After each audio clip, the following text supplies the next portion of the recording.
This week, a new DVR for cord cutters is hitting the market next month. You'll finally get your chance to watch the WWE over breakfast. And something is getting really fishy with the Super Bowl this year. All that and a whole lot more. This is That TV Show episode 302. You're listening to the podcast for TV geeks everywhere. You're listening to That TV Show with Pat Crane and Jules Scott. Hey, that's me. Thanks for joining us from all around TV. I'm going to beat you to that punch. Pat Crane, who is my lovely and talented and really, he's making me cold just looking at him on the stream because he's wearing short sleeves in the middle of winter. It's warm. It's not. It's warm. Let me tell you, after the polar vortex, anything is warm. That's true. Anything is warm. It's so true. I know. Totally 32 degrees and you're just like, it's shorts weather, baby. Absolutely. It was 20 degrees out a couple of days ago, and the wife and I went out for an evening, and I'm like, you know what? It's 20 degrees. That's pretty warm. I'm just gonna wear a vest, and I'll be fine. And it was a long sleeve shirt as well, and the vest. And it was beautiful. I loved it. It wasn't 30 below, and I wasn't freezing my butt off, so it was all good. It was all good. Yeah, you know, I'm sorry, guys. We live in the Midwest. Everything about the Midwest from about January till about March or April, we're probably going to be talking about the weather because it's so messed up around here. I would go the other way. I would say November through like the beginning of February. Okay. And then I'm cool. You're good? I'm good after that because I've survived like the worst of it. So anything after the worst, I'm like, oh yeah, you know what? It's not that bad. It's fine. Yeah, I know. But it becomes a topic of conversation for anybody that knows that you live in the Midwest. I get emails from people in California and are like, are you guys okay? Did you survive? Yeah, and then other people are like, fine. you know, you don't have to live there. Yes. And I'm like, so true. I bitch for a week and I'm done. You guys have earthquakes and other kind of crazy crap that I have no idea, mudslides and whatever else is going on out in California. I don't want that. No, or hurricanes on the East Coast. We'll never have that here. I don't want sharknadoes. Nope. That's for sure. Nope. But it just gives us more excuse to sit inside and watch television like we like to do, right? Right. What were you, other than the Golden Globes, of course, which we'll get to later. Yeah. What else were you watching this week? Well, I got caught up. The Taste came back. And yeah, so 2 episodes have gone out so far, and I've watched them both. Mm-hmm. They switched it up a little bit this time. They took out one of the judges and replaced him with Marcus Samuelsson, and you'll recognize him. Oh, yeah. No, I know the guy. Network, and he's actually I think he was born in Ethiopia and raised in Sweden. Correct. And so he has this really bizarre palette. I mean, it's like this. What he does is really sophisticated, like Northern European style cooking, and it's just absolutely. It looks fantastic. Yeah, and it is amazing what he does. But now he has a restaurant in the Bronx in New York. So there's this whole just completely multicultural palette that he has and his experience too. So they picked some really interesting teams this time around. And if you haven't watched it, I mean, I think the latest episode aired tonight, which I haven't seen. Mm-hmm. But poor Miss Nigella got the axe big time. Both eliminations came from her team this past week. Very sad. Yeah. So, but I like this show because it really does focus on the food and not necessarily how obnoxious some of these people are. So that's good. You know, even though they do focus on that, you at least know that they're being judged solely on their cooking skill. So right. I like that show. I'm a fan. That's cool. Yeah. How about you? What have you been watching? Well, I have, like, tonight before the show, I watched a little bit of The Biggest Loser. I didn't finish it, but started watching it. And, you know, it's one of those things. I watch this program. It's a good program. It focuses on the positive, and especially this season. One of the things that they did this season, all season long, up until last week, is they only had a red line. So it was if you fall below the red line, you're out. Mm-hmm. That was the way that it went for all the weigh-ins up until last week. Mm-hmm. Last week, they introduced the yellow line, which for those guys that have watched Biggest Loser for a while know that the yellow line means that usually 2 people fall below that, sometimes more, but usually 2, and then they vote. Mm-hmm. So they have not had a voting process until last week. And I'm kind of like, that's weird because they're like 8 weeks in, 12 weeks into the season. Yeah. And now they're opening it up to voting. It just seems a little strange, and I was kind of taken aback, and I was like, what the hell's going on? Mm-hmm. So I don't know. I'm monitoring the situation. But they're doing another yellow line tonight, so I don't know. Okay. I don't know. And the other thing about Biggest Loser is, why do I always watch that show and eat stuff? Why am I always stuffing my face when I watch that show? Yeah. I'm like, and then I feel bad, and then I'm like, oh, why am I doing this? And then I like cry as I eat stuff. Because I'm not going to stop eating stuff, let's face it. Well, we are Americans. We do like to sit in front of our television and eat. They are telling me to watch TV, a show that I like, and I like to eat as well. Yes. The other one is How I Met Your Mother, and as I understand it, you actually watched How I Met Your Mother earlier last week, I think. I did. Right? Or later last week. I gave it a shot, and I think if you've been a listener of this show for a while, it's kind of notorious that I don't typically like sitcoms. And I gave it a shot. I watched 4 episodes of season 1 last week. Which is the problem. Yeah, well, that's what Pat told me. Because I came to Pat and I said, I think it's official. I think I just don't like sitcoms. And I said no. Did you like Friends? Did you? I did. Friends was the last sitcom that I've ever been a fan of. This is it falls right into the Friends category. It's just it takes a little while to get there. Remember the first season of Friends? Yeah. Not good. No, it wasn't. They just needed to find their footing. Right. Exactly. And so that's what this program kind of suffered from, especially early on. It didn't really start to get good, as I recall anyway, until second season. So there you have it. And actually, for those guys that have been longtime viewers of How I Met Your Mother, they had the third slaps giving. They have this slap bet that they go through early on in the series that just keeps on coming back. Yeah. And it's always funny because Marshall is always going to slap the snot out of Neil Patrick Harris, and it's just amazing. I love it. Jason Segel. And he just has those huge hands. He does. He's a big guy. He's just very intimidating. So, yeah. The struggle that I had with the show is what I have struggled with pretty much every sitcom, is that there is some kind of situation where a character is involved in, and instead of telling the truth about the situation, they do everything they can that's kind of stupid and funny or jokey, and it gets totally to the extreme until they have to tell the truth.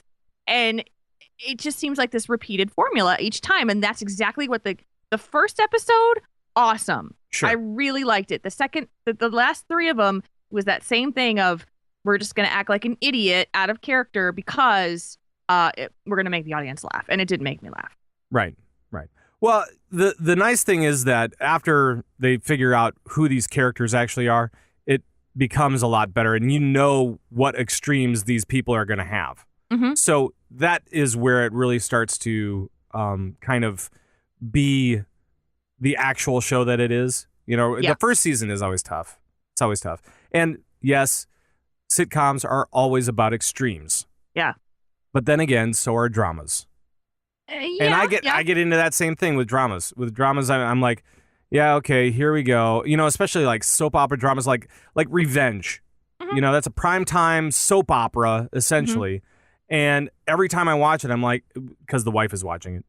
Just want to note that I don't watch it all the time, but when I see it, I'm like, oh, here we go. Here's the twist. Oh, she's pregnant. Oh, here we go. Dun dun dun. Right before he was going to propose to the other girl. And now he's got to stay with the girl with the kid because it's his kid, or is it? So, I mean, you keep on going down the line. I know. So that's where I got stuck with it, and so I kind of gave it up. And Right. But you're saying to me that it gets better, so I actually asked you if I could just jump into the second season. You might be or able not. to. You might be able to. Guys, help her out. Just because I can't remember the first season well enough. I think if you go back towards the end of the first season, maybe, and just make sure that there isn't like a cliffhanger or something like that, and then go into the second season, you'll be fine. Okay. So that's what I'm thinking. So there. Cool. All right. Now I'm gonna break here real quick, because I realized something. Okay. I don't know if we can do the rundown thing because we don't have anything else. So we got to go into the Hollywood Rewind. Okay. Because that's the thing. Okay. I was just lost in the notes for just a second. All right. Okay. So yeah. So guys, let her know what's going on with How I Met Your Mother if you remember. Just send us an email. Go into the forums, what have you, and let her know. Here we go into the Hollywood Rewind. All right, it's time to take a peek behind the curtain. What's happening this week in drama, comedy, and other parts of Hollyweird? Hi, Jules. Hi. What's going on this week? We're going to talk a little bit about the shows coming out this week because, as you guys know, there's more stuff that is coming out this week for brand new content and some returning stuff. Klondike on January 20th at 9 p.m. Eastern on Discovery. This one is a mini-series on Discovery, their very first one, set in the 1895 Gold Rush, and it stars Richard Madden from Game of Thrones. He was Robb Stark on the show. And so this is something that, if you're a Game of Thrones fan and you liked Richard Madden, he's pretty good-looking dude. Right. You might want to see him be a little bit more scruffy and hanging out in 1895 in the Klondike. But this one's been getting a lot of press, so I'm hopeful that it actually is worth watching. He kind of got the axe from Game of Thrones. Spoiler alert. Spoiler alert. Come on, it's been out for 8 months, something like that. I don't know. He bought it in Red Wedding. Oh, spoilers! No. What? It's 8 months. You're too late. All right. Guess what? He's not on Game of Thrones anymore. Guess because he has his own show. So he must not be on Game of Thrones anymore. Sorry, I don't know what the voice was. Anyway, go ahead. Okay. So, and then there is a new show coming out. You may have heard of this before. It is something that's been kind of brewing for a while by Joseph Gordon-Levitt. It's called HitRECord on TV. And this is a brand new concept that I gotta say is something that's pretty darn amazing for what he's been able to do. He's built this community online of hundreds of thousands of people, and they collaborate on one person's idea to create all of the visuals, the writing, the animation, and all the community that he has built contributes to this from things that they vote on together. And then it becomes this variety show that they screen in front of a live studio audience. Yep. So the first episode is actually available online. You can watch it on YouTube, but it does air on what is the channel? Pivot. And so the very first episode does premiere on Pivot on Saturday, January 18th, but you can search it on YouTube. It's HitRECord on TV. Yep. And for those guys who don't know what Pivot is actually a new channel from Participant Media. Those are the guys behind a lot of documentaries, and Inconvenient Truth is one of their big movies. And so they are an activist, essentially mindful channel. So that's kind of the story on Pivot, and it's brand new. And HitRECord is going to be probably one of their big shows. I watched the first one. You watched the first one too, right? I did. I thought it was really innovative. They're cool. taking a story and they're putting actors in it, and then they're doing animation and set dressing that's done by the community. It's really cool. And Joe actually he directs it along with his brother, as far as, what they're looking for. But they leave it up. I mean, the actual content and a lot of what happens is from, like a wide variety of people. I mean, I think that every segment that they did in this first episode was done by more than like 500 people per segment. Yep.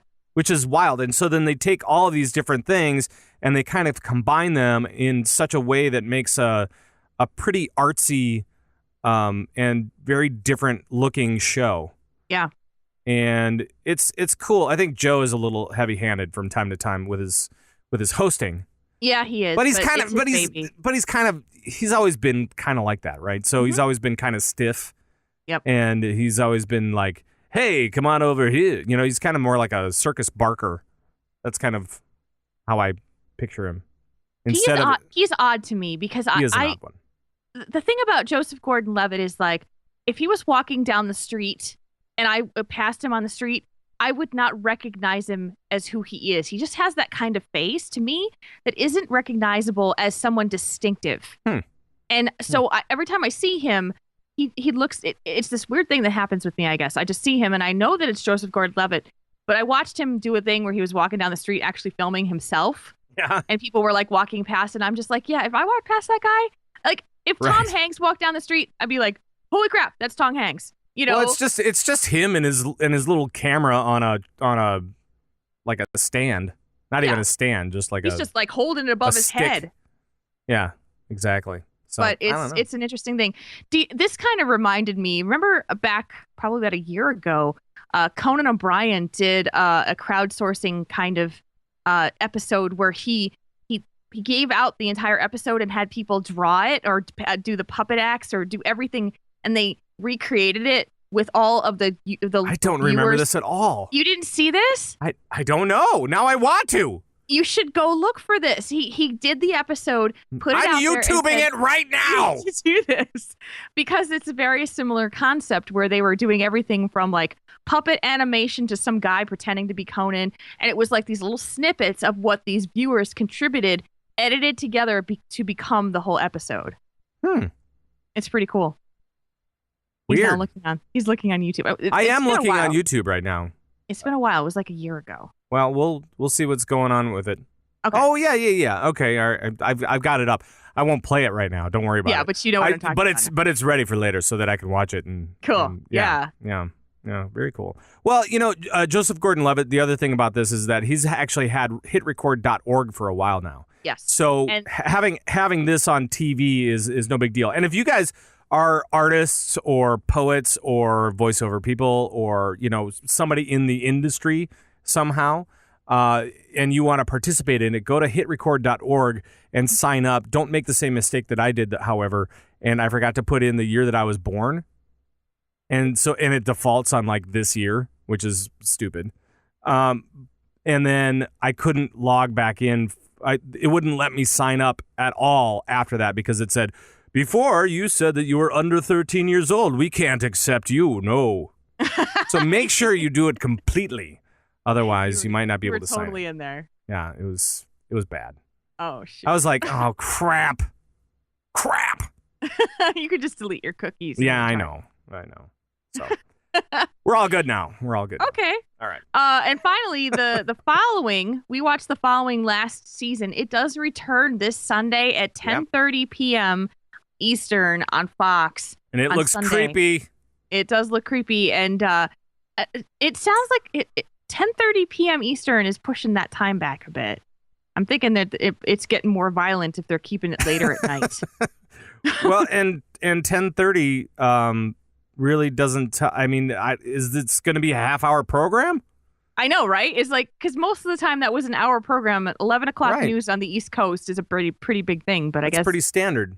Fox, I think, does their news at 9 though, or 8, 10.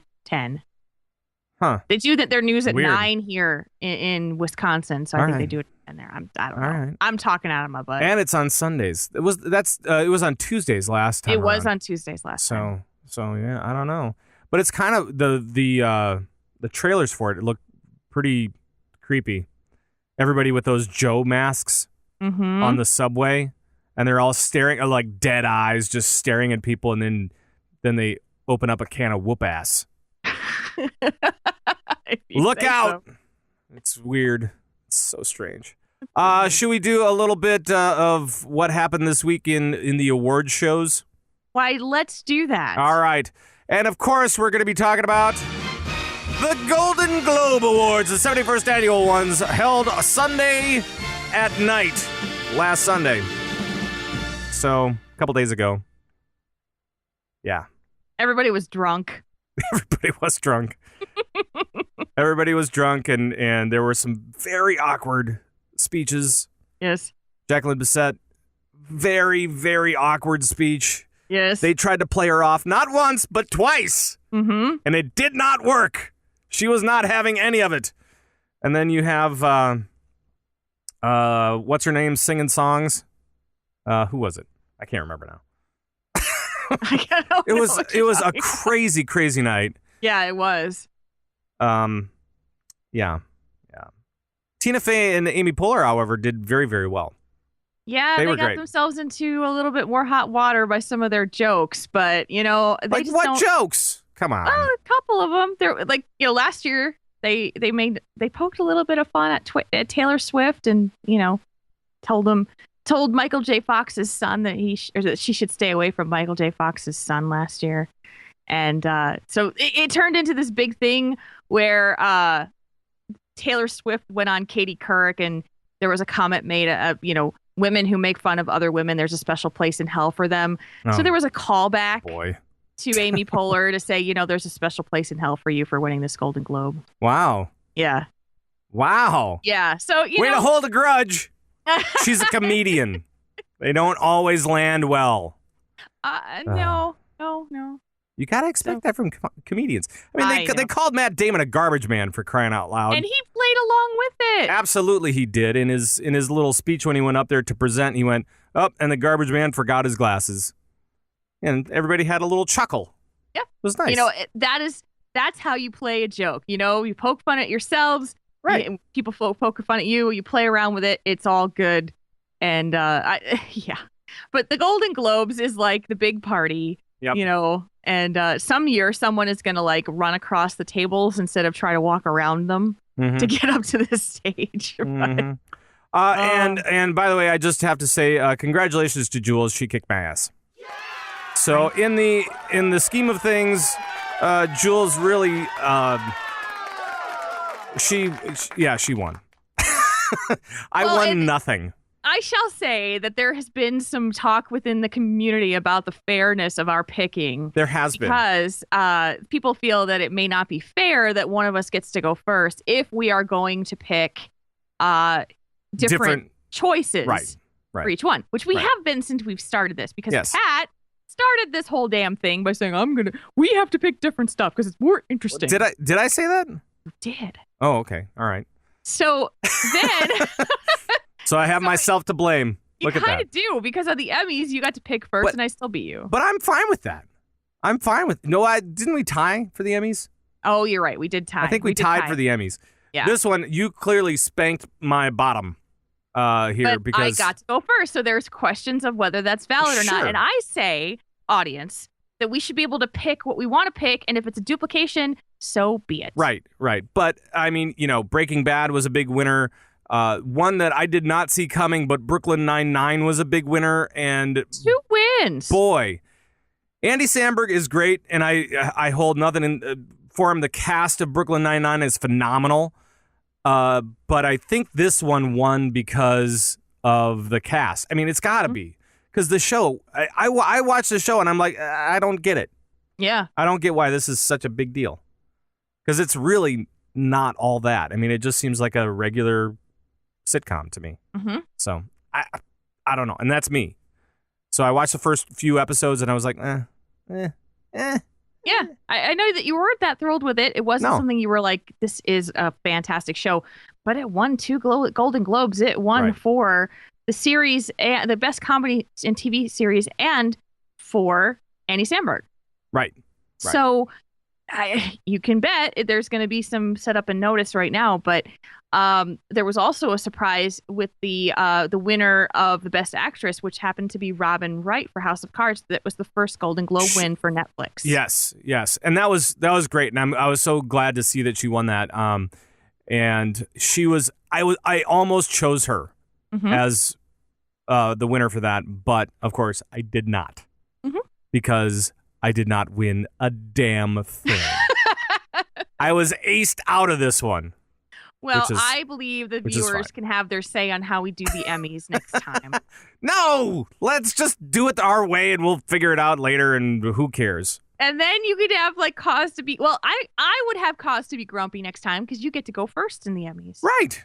It all evens out, people. It's not like we are just like, nope, Jules only goes first and I have to pick something different. I know. Of course, that might actually work out to my benefit, only because then I could bitch about it and then you would just be like, oh yeah, you had to go second, so let's give it to you. No, I don't think we should. Now that I talk through it, I don't like it anymore. Your sense of justice is really skewed. You just want to make me feel bad, and that's not okay. Right. And then justice. Exactly. You win, but I get justice. That's the important thing. And then I feel terrible about my win Right. for the entire 6 months that I have it. Right. Exactly.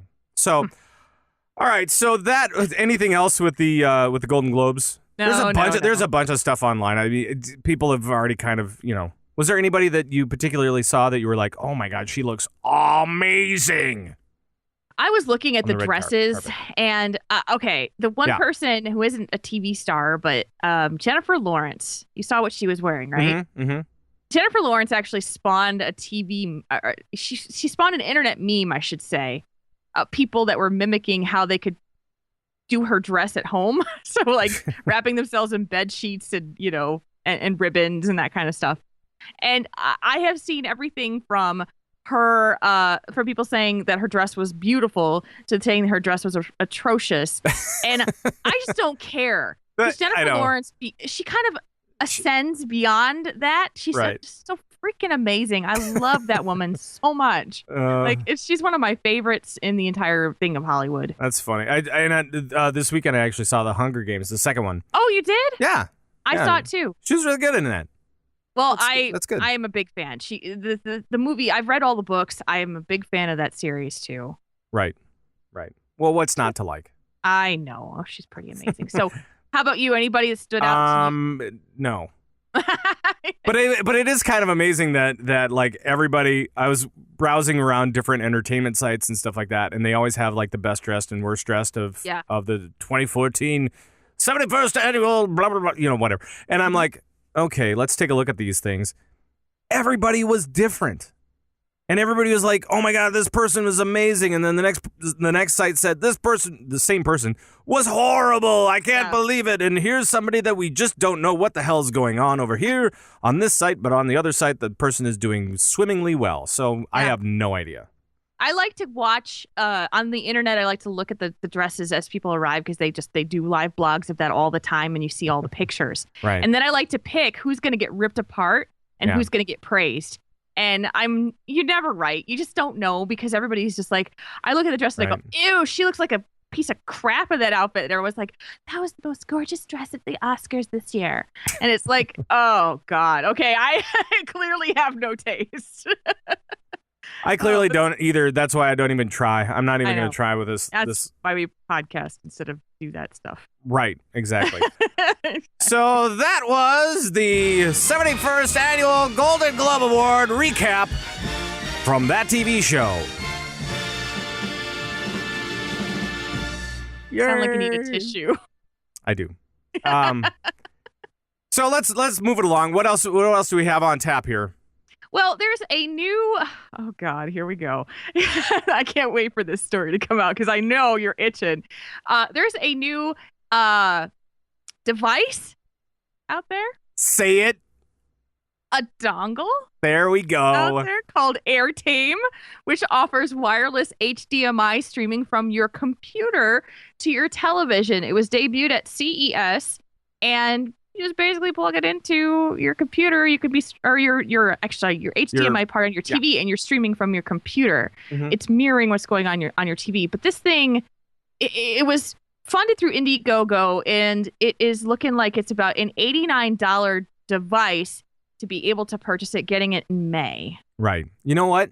I've had that device for a while now. It's called Apple TV. Yeah. Just saying. That's that. I already have this device. And I know that some of you people are like going, well, that you're an Apple guy, so of course that makes sense. Right. Yeah, I understand. But I mean, it's like, this is not new.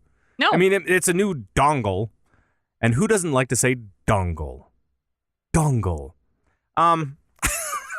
But and it's cool, you know, it was out at the CES, and it's kind of but I don't think that it's that big of a deal, especially with the going price of $89. That's essential. I mean, it's $10 less than Apple TV.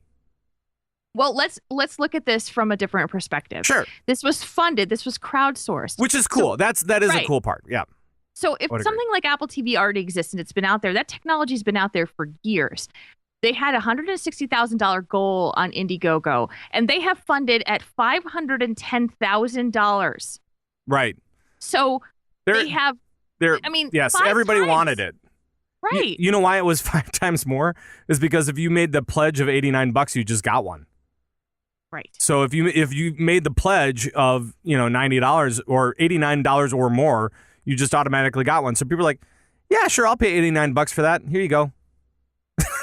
then they cleared $500,000 doing it That's that right. way. Which is cool. That's great.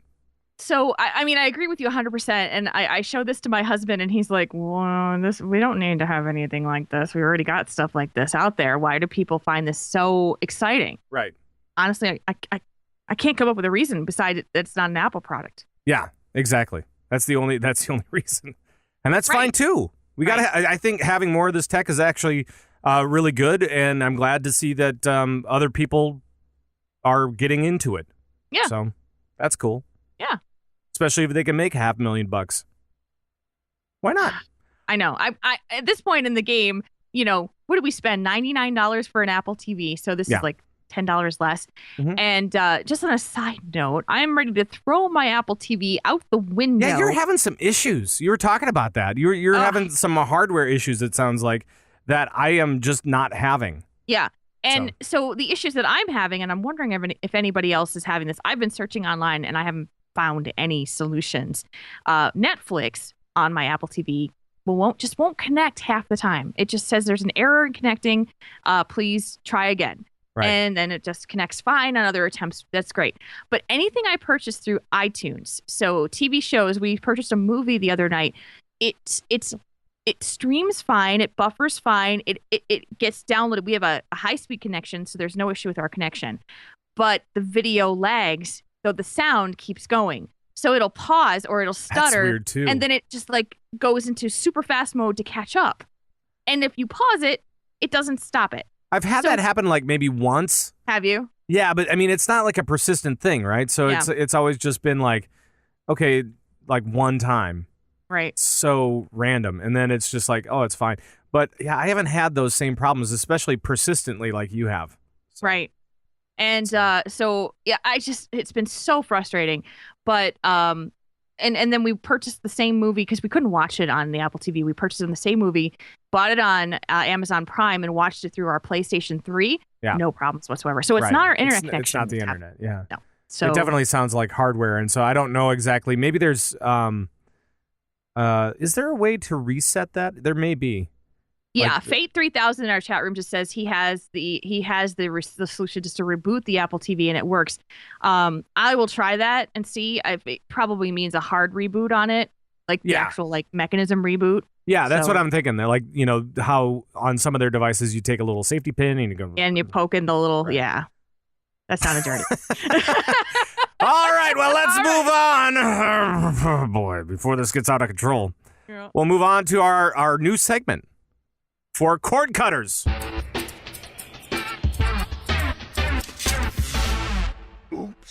Oops. All right, let's cut the cord and get away from traditional broadcasts like satellite and cable with news and reviews from the digital frontier. Jules. So this Sorry. one's kind of cool. Yeah. You sound very plotty. Yes, I'm plotting. I am plotting away. When this came around on the news feed, I was like, "Whoa!"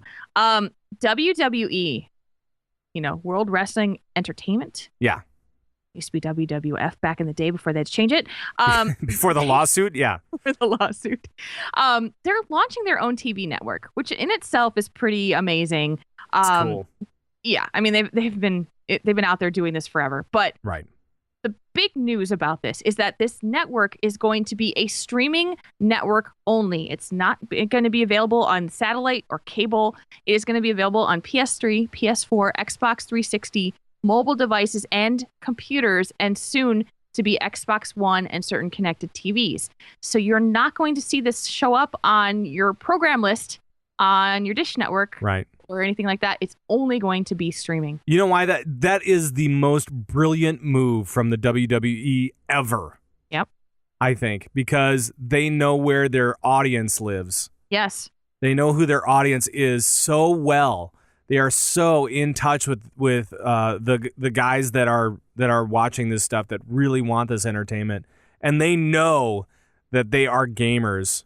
Mm-hmm. They know that they are internet savvy, and they know they will watch this stuff nonstop.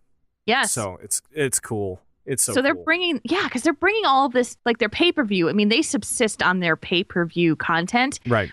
All of their pay-per-view is now going to move to this network. Whereas before you had to buy it through your cable or satellite provider. Right. You are now buying it through this network. And they're also coming up with their own original programming as well. So reality TV shows, and plus going back to their old history of older footage, which is, you're going back man. 30 years plus. Back to the AMA days, maybe. Who knows? Remember the AMA? Did you watch wrestling as a kid at all? Oh, WWF when I was a kid. My period of time was what they're talking about here. They were talking about Roddy Piper, Hulk the Hart Hogan. Twins, Oh, Hulk Hogan. Yeah. All of those guys. Jake the Snake Roberts was just starting to retire at that point. I was totally into wrestling when I was a kid, and when I found out that it was fake, I was pretty mad. Well, hey, just some news. They have inducted, or they are going to induct, a new member into the WWE Hall of Fame. I'm not sure if you knew that there was a Hall of Fame, but it was actually just announced today. Ultimate Warrior. I remember him. The Ultimate Warrior was so cool, man. He was like my favorite dude ever. He had the face paint on, and he also wore the I don't know, there's like a bunch of strings, essentially colorful bands on his bicep. Oh yeah. Just really making sure to too. cut that blood off and to make his muscles look as big as possible. Oh yeah. It was crazy. And he finally there was like this big rift with him and Jim McMahon, who's like the big dude over at WWE. So there was this rift between those guys, and they finally patched it up after like 18 years of him being away. And then they're like, "Oh yeah, sure, we'll give you a spot in the Hall of Fame now." Are you talking about Vince McMahon? Not Jim McMahon. Yeah, sorry, Vince. Vince McMahon. Yeah. Jim McMahon is football. That's totally different. Yeah. It's like, well, guys. I'm sorry. Okay. My bad.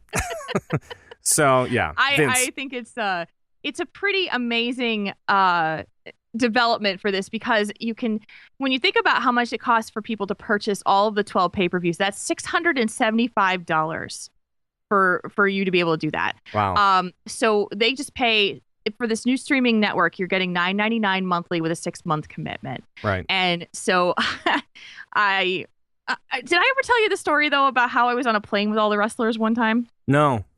I was flying out to New York, and I was on an early morning flight coming from Chicago, and it was like all the wrestlers at the time. It was in the 90s, and so I hadn't been watching it, but I recognized a lot of the faces because there were these really, really, really big guys getting on the plane. They are fairly large. Holy crap. And they're all just joking around and throwing stuff at each other and high-fiving, and I'm like, that is funny. Like, they're just having a blast. Oh yeah. And when traveling, and they're traveling in coach too. And so it was It was pretty amazing. And I got off the plane and my dad came to pick me up and we were at baggage claim and he just watched to come pick me up. He watched all these people coming off the plane and he's like, what the hell? Nice. Yeah, that's WWE, Dad. So it was pretty awesome. Nice. I actually got to meet, now I'm going to go back before WWE even, to back in Minneapolis, it was the AMA.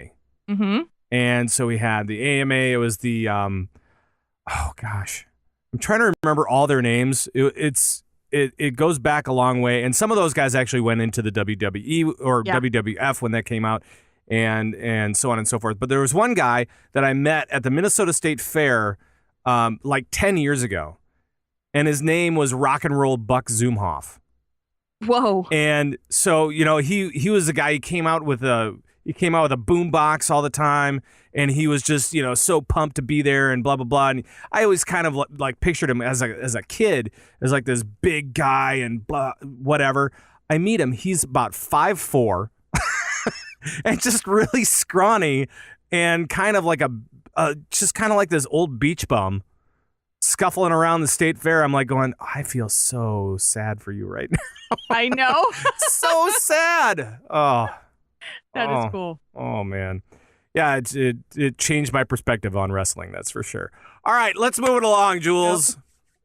We're going to take on a new story. I want to say probably 6 months ago, we probably brought this up.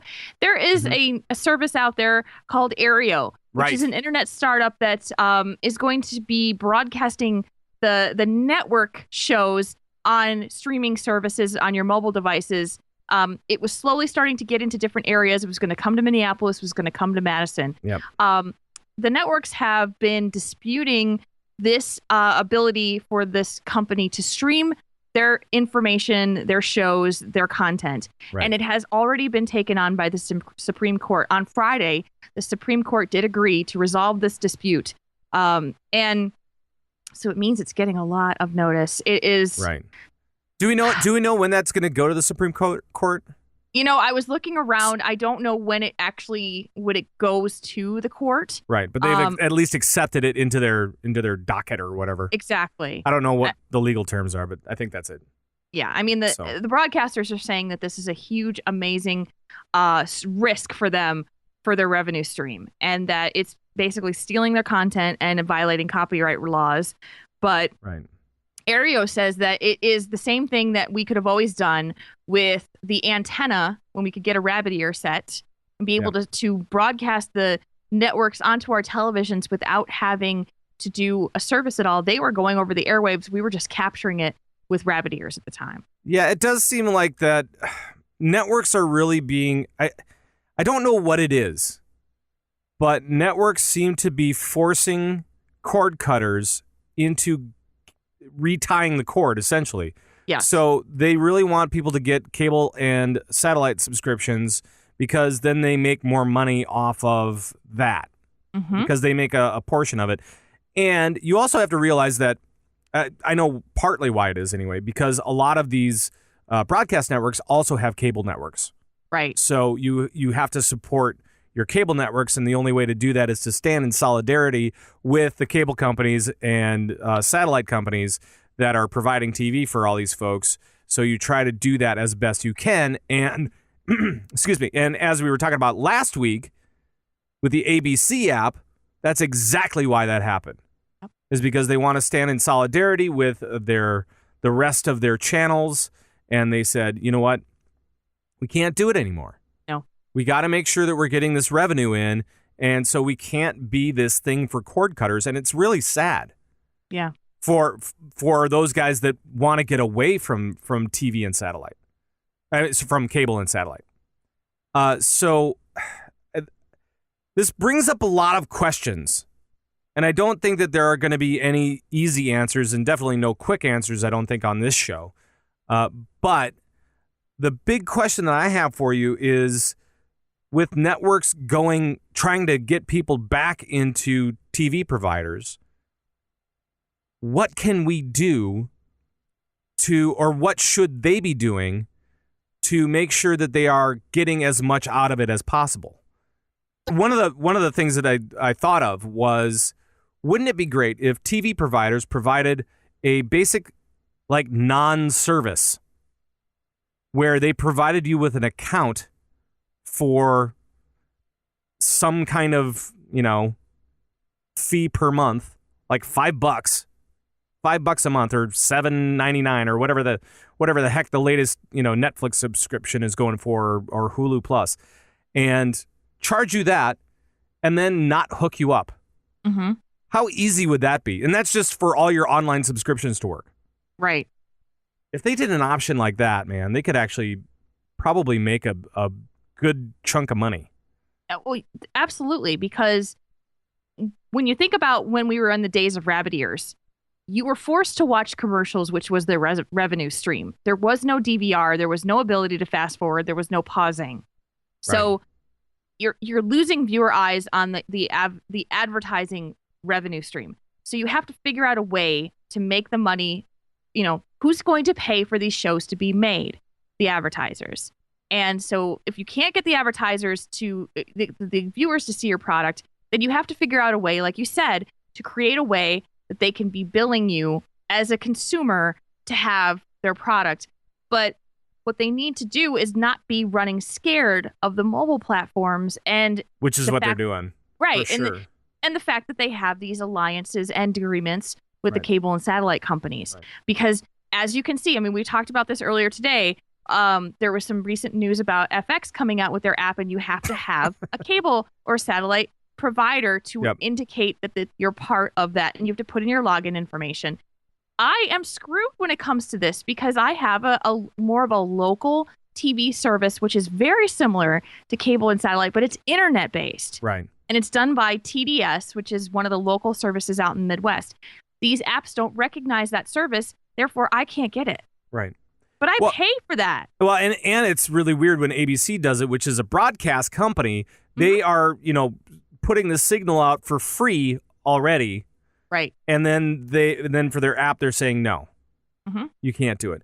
I think a couple of things need to happen. One is that I think that TV providers need to come up with some sort of package for those guys that really don't want anything from them. Right. Other than just a way to sign up. And then the other thing is that TV producers and networks need to get behind their mobile platforms more and make sure that this thing can actually pay for itself, monetize it correctly. And I think that, because one of the great things about the ABC app was that it actually had ads on it, which we kind of talked about last week, and I won't get into again, but these apps have ads that you cannot fast forward through. Right. This is perfect for advertisers. I don't see what the problem is. I think the biggest problem is that networks are getting in the way of themselves. Yes, they are. So, because they're not keeping up with the things that a viewer really wants. Right. And so the indication that we talked about last week about ABC taking their newest shows and not allowing the people who cord cut to see it the day after, they have to wait up to a week or they have to purchase it. These are top run shows. That's a really, really, it puts a negative taste in a viewer's mouth, and it's not something that you want to do. And I know what they're trying to do. They're trying to convince you that if you really want to watch Scandal or some of the other shows out there, that you still have to subscribe to their bread and butter, which is the cable and satellite providers. Which I don't like. I don't either. And I will still, we do a show about television. I would love, love, love, love to do the cord cutting thing. But I occasionally like to watch stuff on broadcast TV. Right. I occasionally like to watch sports. It's really tough to say. What? You like sports and you're a girl? What? I also play video games and I'm kidding. a girl. Yeah, I know. I know. I'm just trying to be contrary. You're just right. And so it stops me from pulling the trigger, but I'm getting closer. It seems like every month I'm getting closer. I'm getting closer too, but something like this is really going to hold me back from it because that's kind of weird. And it's like, I think that cable companies TV providers and TV networks need to come together and figure out how this is actually working, because right now the tech out there, the ability to get these shows is better than what they can provide their viewers. I agree. So I think they really need to figure it out and come up with a solution that works for people on the move, especially. Yes. So come on, guys, get it together. Get with the program. Right. Say, I was gonna do an app review this week, but I think we're running a little long. But that's fine because I'll do it next week and it'll give me more time with this app because this app is pretty huge. I am going to be reviewing Hulu Plus. Ooh. For next week. We talk about Netflix a lot on this show because we have it and it's easy and they come up with all these original shows that we really like and they have like full series on demand anytime. So of course we have a tendency to stay over on the Netflix side of things. But that does not mean that they're the only fish in the sea. Hulu Plus has from just my initial looks, and I got the app. I signed up for the week of free stuff through Hulu Plus today. And so one of the things that I was doing was researching that app, and it is deep. It is deep. So you need a week to figure it out. There is a lot of stuff on this app. I went through a lot of it, and I didn't necessarily watch a ton of shows, but there is a lot of content on here. So if you guys have any pointers for me as I kind of make my way through Hulu Plus, feel free to either email that in or jump on the forums or whatever and let us know exactly what your thoughts are on Hulu Plus, and I will take a look over the next week. Get back to you next week on all the stuff that I find out about Hulu Plus, along with how it plays and everything like that. So there we go. All right. But now we're gonna go into the poop.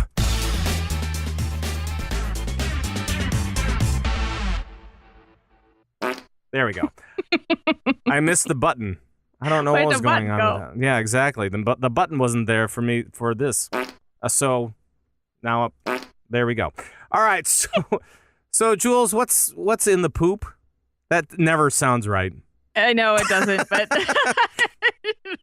what's in the poop? What's in the poop? So you know that the Super Bowl has some alternate content, some competing content out there that's supposed to be some fun. Sure. Animal Planet decided to launch the Puppy Bowl a few years back, and then Hallmark Channel got into the game and they said, "Oh, let's do a Kitten Bowl. That should be fun." Sure. Well, right. Yeah. Okay. So can we go a little further? Absolutely. They did. They didn't. Wasn't there like a lingerie bowl or something like that going on? Oh yeah, there's the lingerie bowl. And you get to watch the Bud Light Bowl. Oh yeah, Bud Light Bowl. Yep. So Nat Geo Wild decided they wanted to get in on the action with something called the Fish Bowl. Okay, sounds pretty boring right now. Oh yes, because it is 4 hours of fish in a bowl. What are they? Are they piranhas? No. Sharks? No. I like sharks. Sharks are good. So okay, so it's a fish in a bowl. It's a goldfish. Okay. Do you want to guess what his name is? No. What's his name? His name is Goldie. This is the most boring program ever. It's the Yule log. I would rather watch Sharknado. Really? No. But maybe Avalanche Sharks. Still no. Still no. I didn't. As soon as that came out of my mouth, I was like, nope. I don't want to watch that either. This is the. Oh my gosh. You know how they had those things where you could do the Yule log? Netflix did this during Christmas, by the way. We didn't have a show during Christmas. They actually had the Yule log on Netflix. Yeah, but that's on demand. That's different. Well, that's totally different. This one is on like a network. This one's on like an actual network where they're taking out actual Nat Geo Wild shows that are good, and they're taking it out for this. Goldfish Bowl. I think we should live tweet the Goldfish Bowl. The Fish Bowl. No, that's not happening. That is not happening. This Well, none of our teams this are actually playing does belong in the poop. This it's amazing. It does, doesn't it? Here, it gets one of these. Because that is not good. I had 3 different stories in this section this week, and then this was the one I ended up with. Right. Oh, Right. so there you go. There's your poop for the week. The fish goes blub, by the way. Ugh. But what the fox say? What does the fox say? Right. Okay, done. Let's go to the watch list. The watch list. Now, this is the part of the show where we take a look at shows, and we do it from season 1, episode 1, and we go all the way through that season. That's the goal, right? Right. Right. So we are back with season 3. Last week, we told you what show we were going to be watching, and what is that show, Jules? This show is Lilyhammer from Netflix, an original show for their content, starring Steven Van Zandt, who is currently staring over Pat's shoulder on the stream. Yeah. Kind of creepy. Yeah. He's been staring at me all night. Right. And he used to play Silvio from The Sopranos. So this is definitely going to take on that character style again. And before that, he used to play with Bruce Springsteen. He did. E Right. Street Band. Yep. He actually Little Steven Van predated Zandt. he actually predated the E Street Band. He's been a musician a lot longer than he's been an actor. Yeah.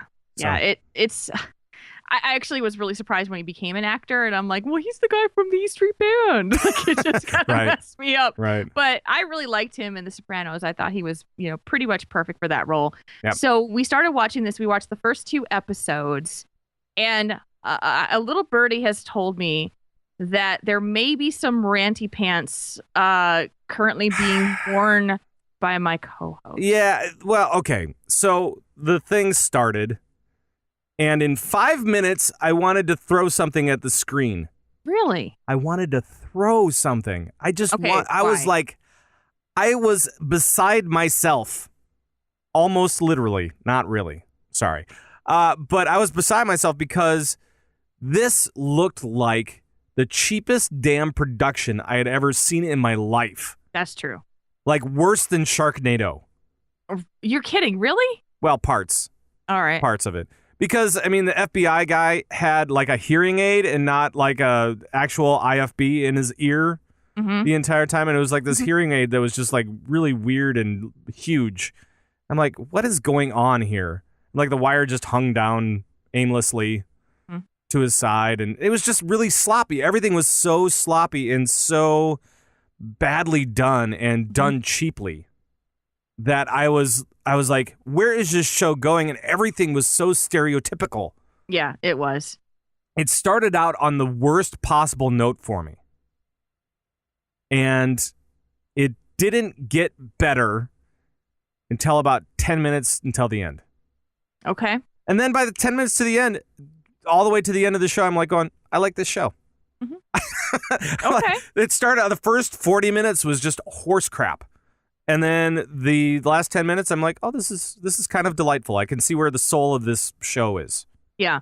Well, the basis of the show is that Steven Van Zandt plays an ex-mafia gangster. His name is Frank Tagliano, Frank the Fixer. Mm-hmm. And in the first episode, between the first 10 minutes, you've realized that he has gone into witness protection, ratted on some of his old associates, and he asked to be sent to Lilyhammer, Norway, because he liked it from the Olympics.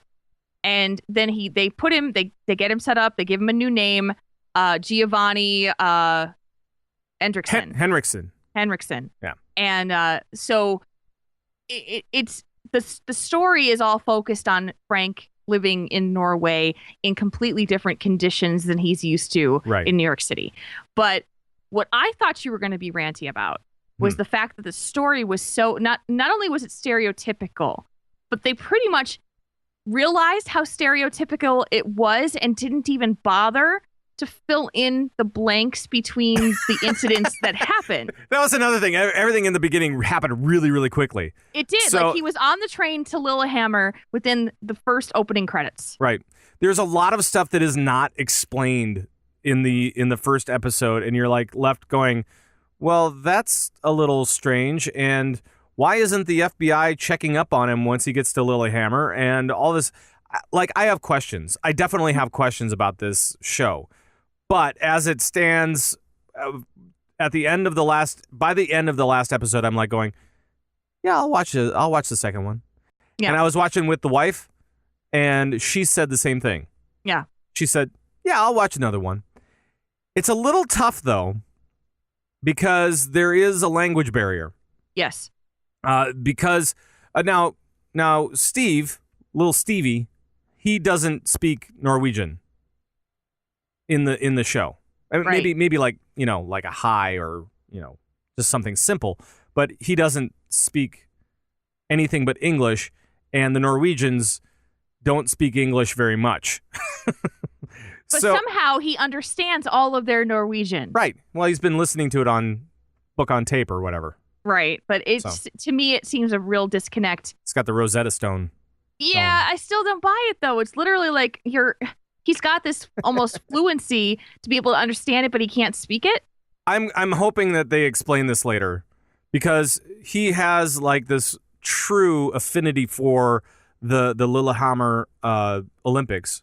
Right. And so maybe he started back then as like being this, crazily obsessed Italian for Norway. Mm-hmm. I don't know. But so we are reading through some of this stuff, and as well as, trying to pay attention to what's going on the screen. So from time to time, it gets a little tough. It's never too much, though, I don't think. I wound up thinking of this as I'm watching this, and I'm like, well, this is not something Pat could have on in the background as he's doing something else, because you actually have to read the screen to find out what the thing is. I know, because it's so confusing. Even though I did in my college days take one Norwegian course. And it lasted for all of 10 weeks. 10 weeks of glorious Norwegian. You know what I can remember? I can remember a couple of things. Number one, Yeah. I can tell you that I don't speak Norwegian. And number two, I remember two words in Norwegian. There is bøkene, which means books. And there is studentene, which means students. You're correct. You're correct. Okay. And that ease of the Norwegian language is coming back. Not really. Not really. But it did give me an idea for you, Jules. Oh gosh.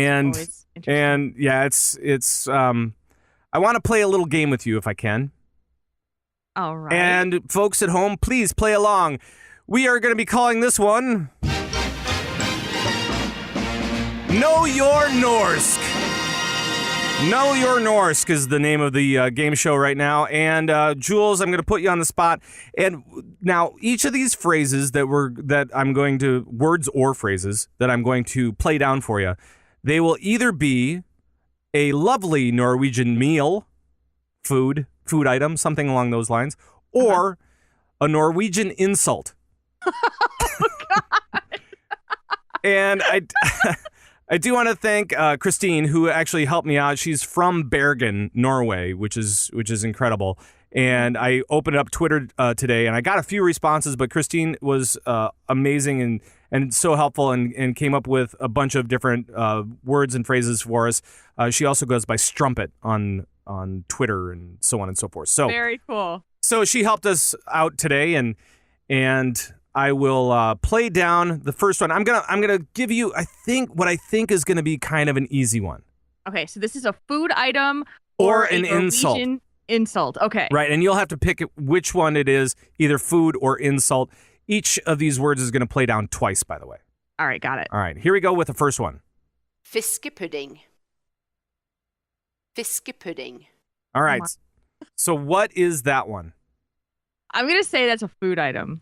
You are correct. That yay. is a food item. It's actually called fish pudding. I mean, that's what it would kind of translate to. It sounded like it. Yeah, exactly. And it's no lie. It is fish pudding. Ooh. I've had this. I went to Norway when I was a teenager, and this was one of the things. It's actually a delicacy. However, it is frightening for an American teenage boy to go there and see this Jello mold that is like milk. It looks like milk Jello. Oh. But and maybe that's just the way that I had it. I have no idea. But it's supposed to be a delicacy where essentially you blend together fish like cod with cream, breadcrumbs, and a few other things, and then bake it. Oh, and then serve it with potatoes and carrots. Everything is white in Norway. That's what I was going to ask you. Is all the food white there, like for real? Yeah, except for carrots. Carrots is color. And a spice. No, not really. All right, so let's go with something else here. Which one should we go with? Let's go with this one. Smala huvud. Smala huvud. All right, so what is that? Whew. It's a little longer, so I'm going to say that it is an insult. No, it is not. That is another food item. I was switching it up on you. And that is smala huvud is sheep's head, which is what we saw in the first episode. Sheep's head. So served on the table in the original shape and everything. Yeah, they like, there was a sheep's head sitting in the road on the episode. They're not going to eat that. And Christine says it's a delicacy in many places, especially mountain areas, which, let's face it, is most of the country. Yeah. Yeah. So there. Okay. All right, let's go. Oh, do I stay with, which one do I do? All right, let's go with, here we go. Feiging. Feiging. All right, so what is that? I'm going to say food item. So sorry. Oh, shoot. Feiging is, it means coward. Coward? Coward. So that would be an insult. I almost have to go by her tone of voice, too, because it's like... I know. Oh, my gosh, this is tough. I know. It's so weird. All right, here we go with another one. All right. Jævelunge. Jævelunge. Okay, so what is that? Is that a food item or an insult? That's an insult. You are correct. That means devil's spawn. Devil's spawn. I don't know. There was something about it that just sounded like it was kind of, there was something against it. Especially used by old people. Yes. For kids to get off their lawn. Get off my lawn. Jævelunge. Jeg snakker ikke norsk. I just want to say that for my Norwegian folks out there. That means I don't speak Norwegian. All right. Now, do we do food or do we do insult next? Let's do... Mamma dalt. Mamma dalt. What's that one? That's an insult. You would be correct. That is like mama's boy, essentially. Mama's boy? Okay. Yeah. Mama doll, or like, somebody who just follows their mom around. Okay. All the time. All right. Let's see. You have a lot of these. I do. We came up with a few. So this is great. I'll do two more. Okay. Here we go. Salt lakris. Salt lakris. What is that? That's got to be a food item. Salt something. Yes, it is. It's actually salted licorice. Oh my gosh, really? And then they put it in like various forms to look like herring, says Christine, or just as like little lozenges. Wait. They make the licorice look like herring? Yeah. Like little ones, like little tiny, so like little tiny ones. Okay. So it's just, but yes, it's licorice salted a lot. Like a lot. I hate licorice, so I can't imagine that would make it any better. All right, here's the last one that we'll do. Okay. Du kost. Du kost. I'm going to say that's an insult. You are correct. See, now I'm getting this. that means toilet brush. Toilet brush. So congratulations, you are a big winner tonight on the show. I didn't keep track of how well I did. I didn't keep track of it either, but I'm sure. But you got more right than you got wrong. I know that much. I kind of got the hang of it after a while. You're trying to figure out what the right thing is. So we only have how many shows? We only have like 8 shows to do for this particular series, right? Yeah. Do you want to? Well, we're gonna see it through, right? You're gonna. Yeah. Okay, we'll see it through. I'm cool with that. So why don't we try to stack on? You want to do 3? 3 and yeah. We'll do 3 and 3, so then we can get this. It's pretty quick this time around. So yeah, let's do 3 this week, 3 next week, and so next week we'll talk about episodes 3, 4, and 5. Right. For those guys keeping track at home, and anything else you want to say about Lilyhammer before we move on? Well, I didn't have the initial reaction that you did where you were like, oh my God, like throw things at the screen. But I didn't like it. I laughed a lot in the beginning just because I don't know. The whole mobster thing just makes me laugh anyway. Sure. So, but you're from Jersey. I am from Jersey, so I definitely have that, forget about it and all that stuff that's going on there.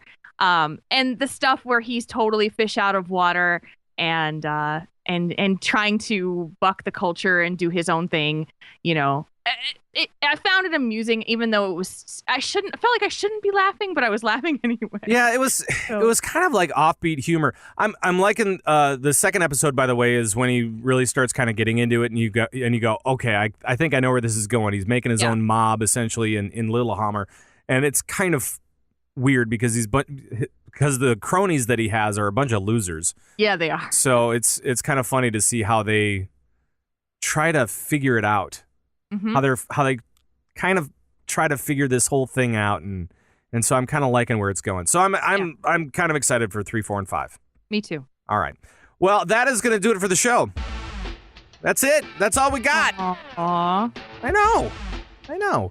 But if you want to tell us, talk to us about anything that we've talked about on this show, tell us other things that we should be looking at, please feel free to do that. You can email us at thattvshow@gmail.com. You can get a hold of us on Twitter at thattvshow, or even individually. Isn't that right, Jules? That is correct. You can find Pat on Twitter at Pat Crane with a K, and you can find me, Jules, at JulesRPG. Right on. We also have our website, which has links to the forum and forums. Either I don't know. It's forums, though. Okay. And that's at thattvshow.net. Don't forget, it's not .com, it's .net. .net. And please check out all of our friends on the Signals Media All-Star Network, signalsmedia.com, for all of the wonderful shows over there that range from video games to video games. And more stuff for nerds. There's other stuff, too. So thank you once again for tuning in. We'll see you on our next show next week at our regular time, Tuesday night, 9 p.m. Central, uploaded by Wednesday at some point. Jules, thank you very much. And thank you, Pat. Put a sweatshirt on or something, please. It's warm in here. The lights are hot, baby. Okay. That's the way it goes. All right, for Jules Scott, I'm Pat Crane. We'll see you next time. Bye-bye, everybody. Bye-bye.